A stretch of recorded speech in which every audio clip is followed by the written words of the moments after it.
with this beginning or Peewee football and the beginning stages of learning to play a sport or being part of a sport, at such a young age, you need to allow the kids to have a good time, because once you start getting into junior high football, 7th, 8th grade, ninth grade through 12th grade, high school football, it becomes less fun and more of a business. I still believe that kids are having a good time, and I still do believe that when I played in high school, it was just a great opportunity being on the field, being part of my friends, and being a part of that friendship and that brotherhood that you're a part of when you play sports. But there are things that I didn't know coming up. I didn't understand what the official transcript was. That's something that my kids have started working on when they were young. Your official transcript, I believe, starts in your 7th and 8th grade years. When you're in 7th and 8th grade now, if you're serious about sports and you've really been your whole life, you've been travel baseball, travel basketball, you're doing these 7-on-7s, you're going to all these camps around the United States, you've pretty much made your decision as to what you want to do and who you want to be. And that's perfectly fine. I think that's a great time for kids to start honing in on, I really like baseball, or I'm a huge volleyball player, or I'm a cheerleader. My daughter was a cheerleader. She was a palmy. She danced. So all those things, when you start getting into high school, become real, because now you're in 7th and 8th grade. You're still kind of junior high school. You're still in that, as I like to say, baby football. But now you have to develop and you have to understand, where am I going next? What's the route I'm going to take to get to my next destination? How am I going to make it in high school? I'm doing great right now in 7th and 8th grade, and my coaches love me. But I can speak for Arizona because I live here, and also North Carolina. It's very different when it comes to football. Here in Arizona, high school football starts at 9th grade. For us, it was 10th grade. I'm trying to think what else. One of the things that I know for a fact, that when I was in junior high, we played against other junior highs, which does not happen anymore. I don't know what the reasoning is or rationale behind that, but we played, and you went from your Peewee team to your junior high football team. So there was this love and this dedication that was formed for the high school that you were going to. But nowadays, I guess, for lack of a better word, the loyalty from both ends, from the players and from the universities, from the high schools, it's just kind of wavering in the wind. You get kids that they go to a particular junior high, and now you got to start thinking, well, what school am I going to be going to? What high school am I going to be attending? Does this high school offer the type of sports that I'm looking for? Is it a great baseball school? Is it a great basketball, volleyball, softball, football? Like, what kind of program am I going into? And I can remember these were things that never crossed my mind. It was like, this is the junior high you go to, this is the high school you go to, and that's just what you do. But these kids now have so much more at their fingertips, and there's so much more for parents to worry about, because you have to make these decisions for your kids. Am I doing this too soon? Am I doing it too late? Am I doing it right? I mean, I could tell you from high school, college, NFL football player, now father of 2 young adults, 21 and 19, I still battle with that. I battled with it when my son was in high school. Am I doing the right thing? Is he on the right team?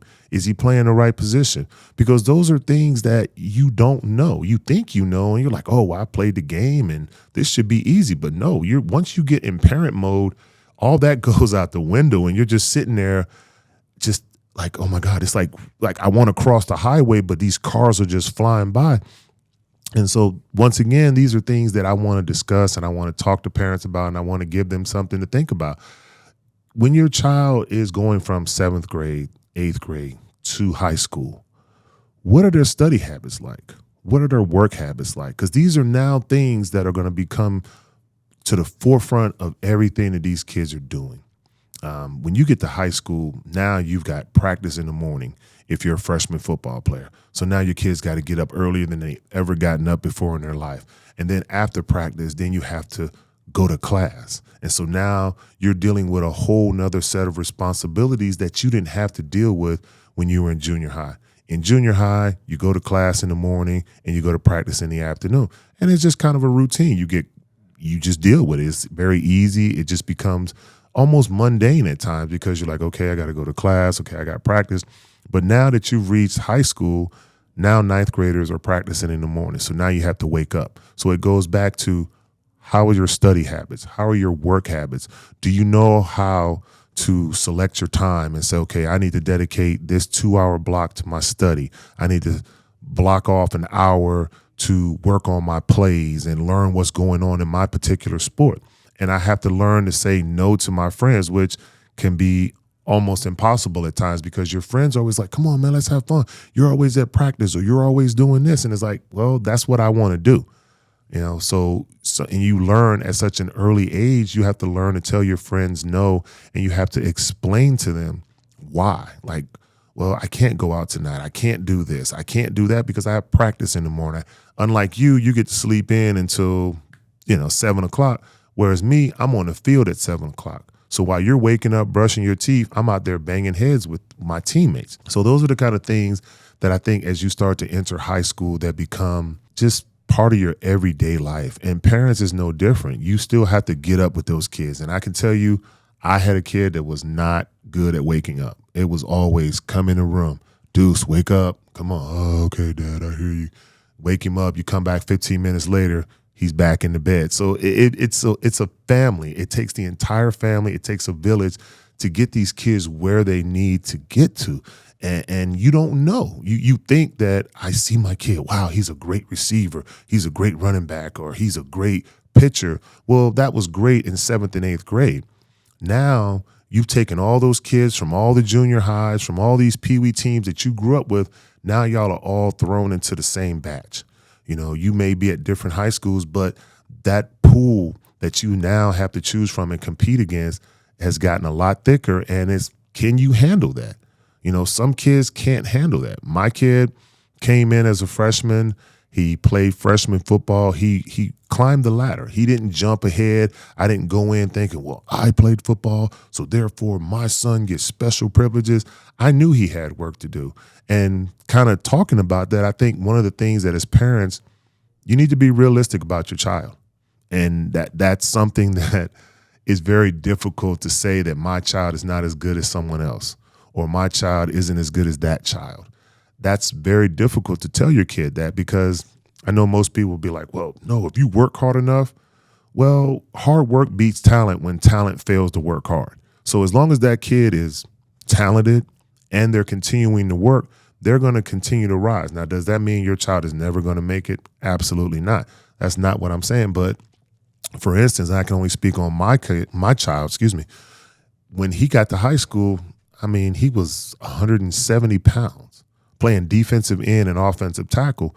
But because he had been coached and he had a great foundation and he knew fundamentals, he was able to survive. He was able to compete. And eventually he was able to be one of the better players on the field. But it took time. He didn't just walk out there and, oh, my dad played football, so I just got it in the bag. It's not how it works. No kid is just going to walk on a field or a court or whatever it is, or on a diamond, whatever it is, and just be the best. You have to work at that. That's something that you're constantly working at. And I think that as these kids get older, they start to understand that. And sometimes a level of frustration comes in when they're not as good as little Johnny. When they were playing Peewee football or basketball or whatever their particular sport was, maybe they matured faster than everyone else. So, as a parent, hey, my kid's the best. My kid's going to be the next LeBron James, or, my kid's going to be the next J.J. Watt, or whomever it is. It's like you start putting these unrealistic goals on these kids. And just because they had a good career 1st grade through 6th grade, now you think that's all it takes. Well, now you're in another level of competition. And I think that's one thing about sports that people fail to realize, that when you go from Peewee football to junior high, now the game's moving faster. Now things are happening faster. Kids are bigger, stronger. Now they're starting to hit growth spurts. Where you were the biggest kid, now you're one of the normal sized kids. And then when you go from junior high to high school, the game's even moving even faster.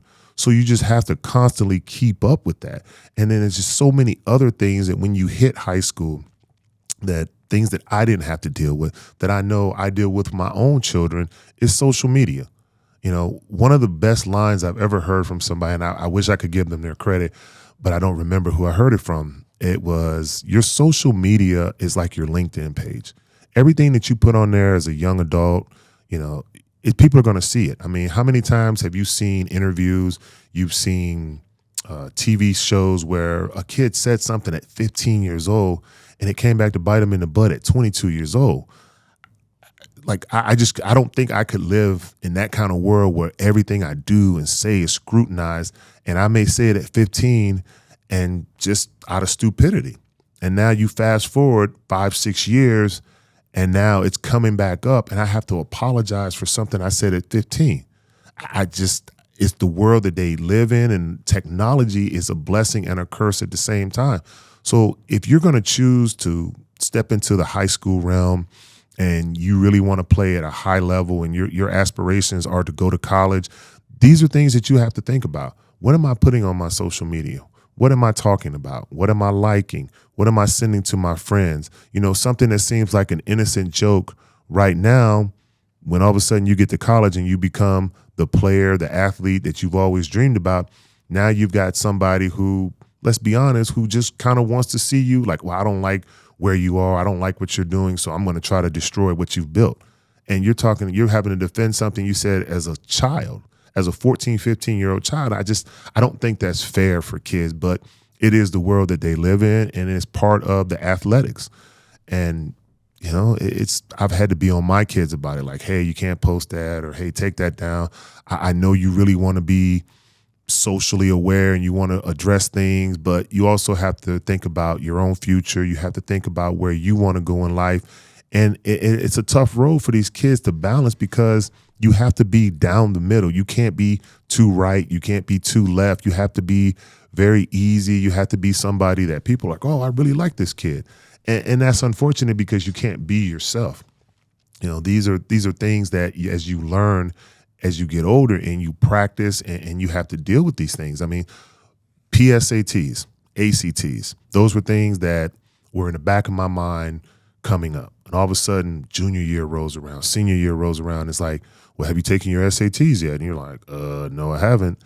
Well, you need to get on that, buddy. So, there are things that you're now starting to deal with in high school that you never had to think about. Your standardized testing, your school that you're at. What are the kids? Are there kids getting recruited from that school? And if they're getting recruited, are they going to school? Where are they going to school? If my child played defensive line, so going to Hamilton, there were things that I looked at like, hey, what are kids going to school from here? Is this a place that he can do well at? Because being a defensive player versus being an offensive player is very different. I think that offensive kids need way more help to be successful. So when you start getting quarterbacks, you start getting these wide receivers, they need to start looking at, okay, this is the program I'm thinking about going to, but what is their program looking like 2-3 years from now? Are they going to be contenders? Do they have receivers there that I can throw the ball to?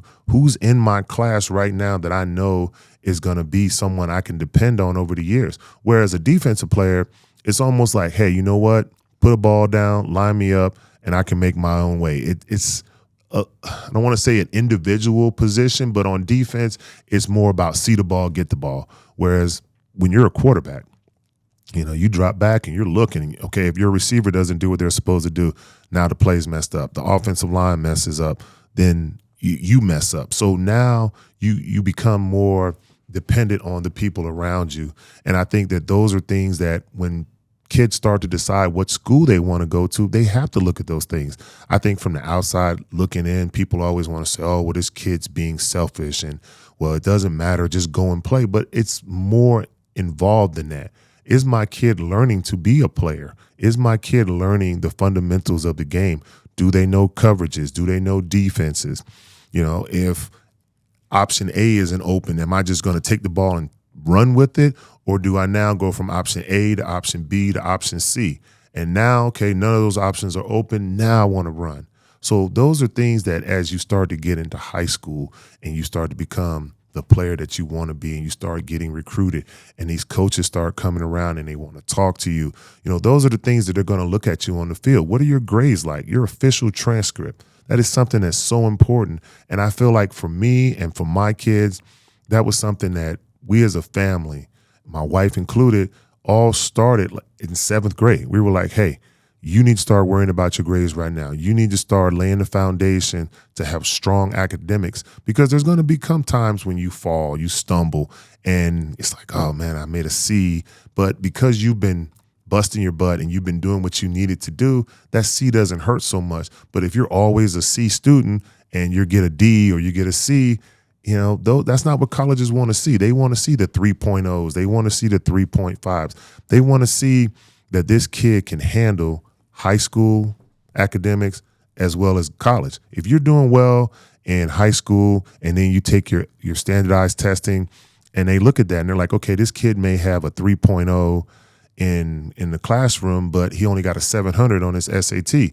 That tells them something. That tells them that maybe you're probably getting passed along and teachers aren't holding you accountable. But you take a kid who's got that same 3.0 and they get an 1100 or they have a 1500, now it's a different avenue that these coaches are looking at. They're like, okay, not only can this kid do the work, but now he's showing on a standardized test that I can handle this, that school's not too much for me. So those are the things that as coaches, when they come in and they talk to these kids and they talk to parents, the first thing they're going to want to know is show me your transcript. They're going to go to your guidance counselor and they want to know, what are your academics like? Then they want to know, what kind of kid is he? Is he a good kid? Is he somebody that's always out partying, getting in trouble? Or is he home at night doing what he's supposed to do and studying and doing all the things that's going to help him be successful in college? Because there's so much that goes into that.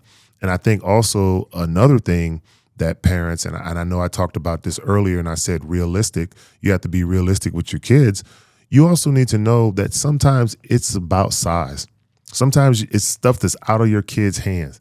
Your kid's not 6'3" with an amazing wingspan, and they're not jumping a 36-inch vertical, and they're not weighing 250 pounds in high school. Colleges come in and they have what's known as an eye test, and they look at your kids. They look at this kid and they're like, okay, well, he's got decent size. Because I can give you the example with my son.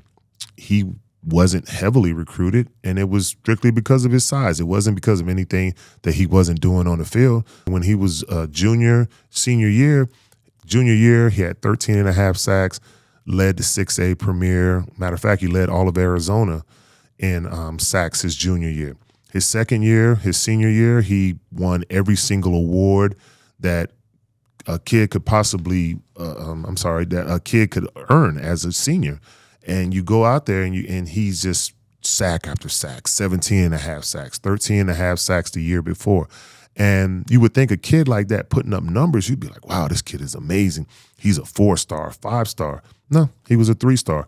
In his own state, he was probably, thinking back on it, he was probably the 5th best lineman in the state. And this is a kid who led all these other kids in every statistical category. But because you have a kid who's 6'5", 280, you have another kid 6'4", 270, those are things that when these coaches come in and they look at that, it's like, okay, this kid's already got size. My son is somebody who they thought, oh, we got to put in some work. We got to do a little extra with him. Maybe this isn't what we're looking for, but once he developed and he knew what he wanted to do and he became that player and he was winning these awards and his confidence started, U of A was the first school to say to him, like, hey, we like you, we like what you're doing, and we want you to come here. So for me and my family, I know that was huge in the recruitment process, coming out of high school. And we love the fact that, hey, this school was the first one to say, we like your kid and we want him to come be a part of our program. Thanks for tuning in to The Route. Don't forget to subscribe and connect with us on socials for exclusive updates.